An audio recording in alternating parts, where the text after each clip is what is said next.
आज का हमारा टॉपिक है व्हाट इज़ बबल सॉर्ट। इस वीडियो में हम आपको बबल सॉर्ट के बारे में बताएंगे, जिसमें आपको बबल सॉर्ट के बारे में पूरी जानकारी दी जाएगी कि बबल सॉर्ट क्या होता है, किसे कहते हैं, right algorithm for bubble sort and procedure.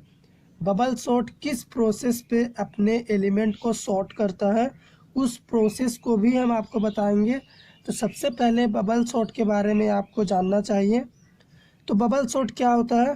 Bubble sort arrange an number of array elements. Bubble sort क्या करता है? एरे में जो एन नंबर ऑफ एलिमेंट्स होते हैं उन्हें अरेंज करता है by placing the biggest element on proper position. जो भी हमारे एरे में एलिमेंट्स होंगे तो उनमें जो बिगेस्ट एलिमेंट होगा उसे उसके प्रॉपर पोजीशन पे ये प्लेस कर देगा, यानी इसका पोजीशन चेंज करके सॉर्ट करेगा एलिमेंट को। और जब प्रॉपर पोजीशन पे हमारा बिगेस्ट एलिमेंट सॉर्टिंग होने के बाद पहुंच जाएगा तो बबल सॉर्ट का काम ख़त्म हो जाएगा, सॉर्टिंग हो जाएगा। तो ये क्या करता है? It always arrange the data in descending order. ये डेटा को हमेशा डिसेंडिंग ऑर्डर में अरेंज करता है। तो सपोज एक एग्जांपल के थ्रू आपको बताते हैं कि कैसे ये डेटा को डिसेंडिंग ऑर्डर में अरेंज करता है। तो एग्जांपल के लिए एक एरे बनाते हैं हम। तो ये हमारा डेटा टाइप है जिसका टाइप इंट है, और एरे में हम 5 एलिमेंट्स लेंगे। तो यहाँ पे एलिमेंट्स होंगे हमारा 5 एलिमेंट्स 7 6 3 4 1 3 4 1। तो ये हमारा 5 एलिमेंट्स एरे के हो गए हैं। सॉर्टिंग होने के बाद इसका रिजल्ट क्या आएगा? तो रिजल्ट इसका आएगा जो हमें सॉर्ट होने के बाद मिलेगा 1 3 4 6 7। तो ये रिजल्ट असेंडिंग ऑर्डर में आया है, जबकि हमने डेफिनेशन में आपको बताया है कि ये हमेशा डेटा को डिसेंडिंग ऑर्डर में अरेंज करता है। तो डिसेंडिंग ऑर्डर में प्रोसेस करता है डेटा को, जो बिगेस्ट एलिमेंट होते हैं उन्हें प्रोसेस करके डिसेंडिंग ऑर्डर में करता है। लेकिन फाइनली जब रिजल्ट प्रिंट होता है तो ये असेंडिंग ऑर्डर में होता है। तो ये कैसे अपने एलिमेंट को डिसेंडिंग ऑर्डर में प्रोसेस करता है, चलिए उस प्रोसीजियर को आपको बताते हैं, जो कि बहुत इंपॉर्टेंट है। आपको जानना चाहिए कि किस प्रोसेस पे ये डेटा को प्रोसेस करता है, सॉर्ट करता है। तो प्रोसेस सिंपल है। सबसे पहले हम अपने एरे के एलिमेंट्स को लिखेंगे। तो हमारे पास 5 एलिमेंट्स है 7 6 3 4 1। ये 5 हमने रैंडम नंबर ले लिया है कुछ भी।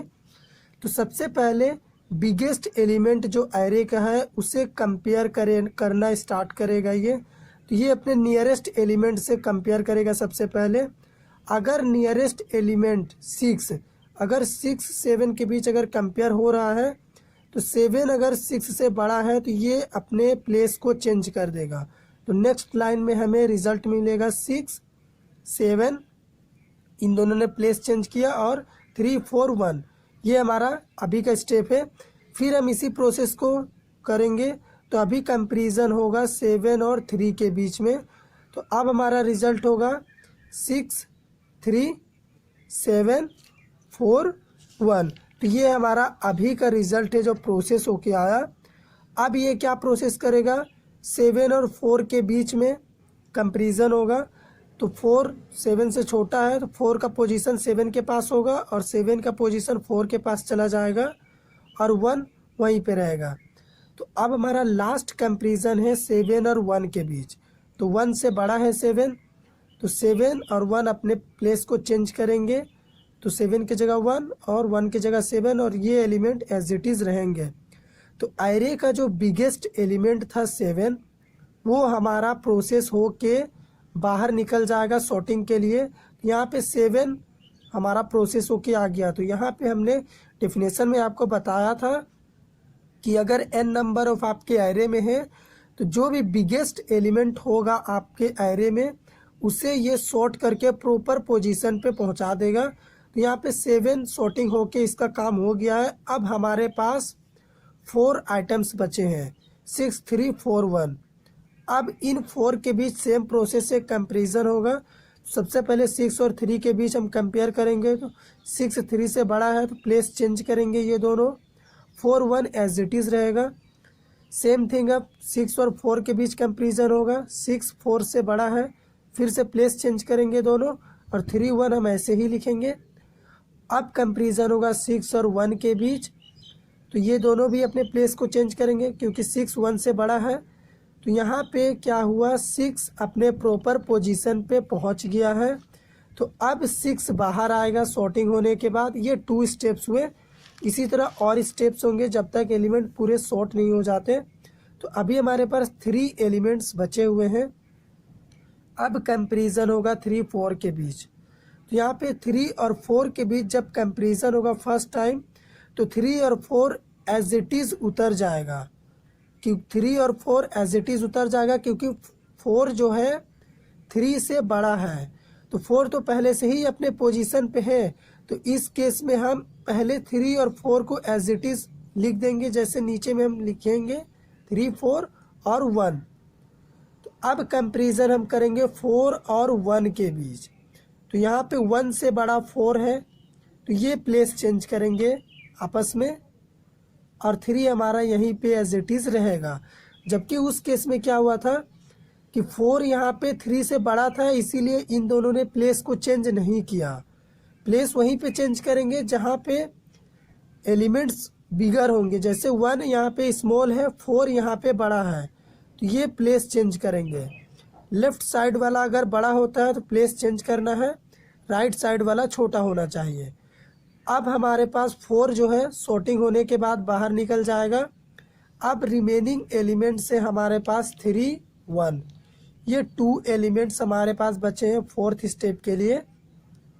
तो इनके बीच अब कंपैरिजन होगा तो कंपेयर होगा। 1 से बड़ा है 3, तो ये दोनों आपस में प्लेस चेंज करेंगे। तो 3 भी अपना पोजीशन सॉर्टिंग के बाद चेंज करके निकल जाएगा। अब हमारे पास एक सिंगल एलिमेंट बचा हुआ है विच इज़ 1। तो 1 अकेले में कंपैरिजन नहीं करेगा, ये तो ऑलरेडी सॉर्टेड ऑर्डर में है। तो ये एलिमेंट सारे अब प्रिंट होने के समय लोअर से अपर केस में प्रिंट होंगे, यानी प्रिंटिंग के टाइम एलिमेंट हमें रिजल्ट में मिलेगा 1 3 4 6 7, ये हमें रिजल्ट में मिलेगा। तो रिजल्ट देखने के लिए असेंडिंग ऑर्डर में है, लेकिन प्रोसेस कैसे हो रहा है, प्रोसेस हो रहा है डिसेंडिंग ऑर्डर में अरेंज हो रहा डेटा। जो हमने आपको डेफिनेशन में बताया था कि it always arrange data in descending order. तो सबसे पहले 7 निकला बिगेस्ट एलिमेंट, फिर 6, फिर 4 3, उसके बाद 1। तो सबसे डिसेंडिंग ऑर्डर में एलिमेंट्स सॉर्टिंग होने के बाद एरे से बाहर आए, लेकिन प्रिंटिंग के समय रिवर्स केस में एलिमेंट प्रिंट हुआ, जिसके चलते रिजल्ट में 1 3 4 6 7 प्रिंट में मिला, जो कि असेंडिंग ऑर्डर शो कर रहा। अब इसी प्रोसेस के ऊपर, इसी प्रोसीजर के ऊपर एक एल्गोरिदम है, बबल सॉर्ट का एल्गोरिदम। तो चलिए बबल सॉर्ट का एल्गोरिदम आपको बताते हैं। तो अब हम एल्गोरिदम लिखेंगे बबल सॉर्ट का। तो एल्गोरिदम हम जानते हैं स्टेप बाय स्टेप लिखा जाता है। एल्गोरिदम का डेफिनेशन ही है step by step detail description is called algorithm. तो स्टेप 1 में बिगिन यानी एल्गोरिदम स्टार्ट होगा। स्टेप 2 में क्या करेंगे, हम एक एरे बनाएंगे। तो हम लिखेंगे इनपुट, आप यहाँ पे सेट भी लिख सकते हैं। A5 हमारा एरे में 5 एलिमेंट्स होंगे। तो ये 5 एलिमेंट्स 0 से 4 एरे इंडेक्स के बीच में होंगे। ये एरे का इंडेक्स है 0 से 4, इन्हीं के बीच 5 एलिमेंट्स रखे हुए हैं एरे में। स्टेप 3 में हम क्या करेंगे, एक लूप वेरिएबल लेंगे। तो हम लिखेंगे सेट SET सेट आई का इनिशियल वैल्यू हम 3 सेट करते हैं। 3 इसलिए सेट किया है, हम आपको आगे बताएंगे कि ये 3 हमने क्यों लिखा है। स्टेप 4 में हम लूप यूज़ करेंगे। तो हम वाइल लूप का यूज़ करके एल्गोरिदम को इम्प्लीमेंट करेंगे। तो हम लिखेंगे रिपीट स्टेप, जो भी आने वाले स्टेप्स होंगे 4 to 9 ये रिपीट होंगे आने वाले स्टेप, क्योंकि ये लूप बॉडी के स्टेप होंगे और लूप हमेशा रिपीटेड टास्क को परफॉर्म कराता है। इसीलिए 4 to 9 स्टेप रिपीट होगा, जो कि लूप बॉडी के इनसाइड में रहेगा। तो यहाँ पे लूप कैसे चलेगा, i greater than equal to 0। तो अब बताते हैं i की इनिशियल वैल्यू हमने 3 क्यों सेट किया। तो i का वैल्यू अभी 3 है, 3 ग्रेटर देन इक्वल टू 0, यानी ये लूप 4 टाइम्स एग्जीक्यूट होगा। तो जब लूप 4 टाइम्स एग्जीक्यूट होगा तो हमारे एरे में जो 5 एलिमेंट्स है उनमें से 4 एलिमेंट सॉर्टेड ऑर्डर में अरेंज हो जाएंगे। जब 4 एलिमेंट अपने आप सॉर्टेड ऑर्डर में हम लूप के थ्रू अरेंज कर देंगे तो जो 5वां एलिमेंट है वो ऑटोमेटिक सॉर्टेड ऑर्डर में रहेगा। जैसा कि हमने आपको प्रोसीजर में बताया कि लास्ट में जो 1 रिमेनिंग रह गया था वो सॉर्टेड ऑर्डर में पहले से ही था। तो अब हम स्टेप 5 लिखेंगे। स्टेप 5 में हम क्या करेंगे, एक और लूप वेरिएबल हम लेंगे। तो हम लिखेंगे set j equal to 0, j arrow 0। Algorithm में हम इक्वल टू को एरो से रिप्रेजेंट करते हैं। तो j की इनिशियल वैल्यू 0 है। 0 क्यों है इसे भी हम आपको बताएंगे। तो स्टेप 6 में हम एक और लूप का यूज़ करेंगे। तो हम लिखेंगे रिपीट स्टेप 7 एंड 8। ये 7 और 8 जो भी स्टेप होंगे ये रिपीट करेंगे क्योंकि ये लूप बॉडी के स्टेप होंगे, आउटर लूप के स्टेप होंगे, इनर लूप के स्टेप होंगे जो कि हम अभी लिख रहे हैं। तो हम लिखेंगे while j less than equal i। तो j की इनिशियल वैल्यू 0 इसलिए लिखी क्योंकि आप कंपेयर करेंगे 0 लेस देन इक्वल 3। तो यहाँ पे ये लूप भी 4 टाइम्स एग्जीक्यूट होगा। जब लूप 4 टाइम्स चलेगा तो एरे में 4 एलिमेंट सॉर्टेड ऑर्डर में अरेंज हो जाएंगे और जो लास्ट एलिमेंट बचेगा जो कि 1 होगा, जो प्रोसेस में बचा था, वो ऑटोमेटिक सॉर्टेड ऑर्डर में रहेगा। तो यहाँ पे स्टेप 6 हमने लिख दिया। अब स्टेप 7 में हम क्या करेंगे, लॉजिक लिखेंगे, कंडीशन देंगे एक। तो हम लिखेंगे if array j greater than array j plus 1। इसको ड्राई रन हम करेंगे। सबसे पहले लिख देते हैं हम, तो क्या होगा, देन स्वैपिंग करेंगे हम। तो एक टेम्पररी वेरिएबल ले लेते हैं हम। तो हम लिखेंगे सेट टेम्प एरे आई, यानी जो भी एरे आई का वैल्यू होगा एरे जे, क्योंकि हमारा इनर लूप जे वाला लूप है इसीलिए एरे जे से हम सॉर्टिंग करेंगे, स्वैपिंग करेंगे। तो एरे जे का वैल्यू टेम्प में चल जाएगा और एरे जे प्लस 1 का जो वैल्यू होगा वो एरे जे में जाएगा। इसी तरह एरे जे प्लस 1 एरो टेम्प, यानी टेम्प का जो वैल्यू होगा वो एरे जे प्लस 1 में स्टोर होगा। तो हमने स्वैपिंग परफॉर्म करा दिया स्टेप 7 में। स्टेप 8 में हम क्या करेंगे, जे की वैल्यू को इंक्रीज़ करेंगे क्योंकि जे का इनिशियल वैल्यू 0 था। तो 0 से लेके 3 तक ये लूप चलेगा, तो जे का वैल्यू इंक्रीज़ करना है।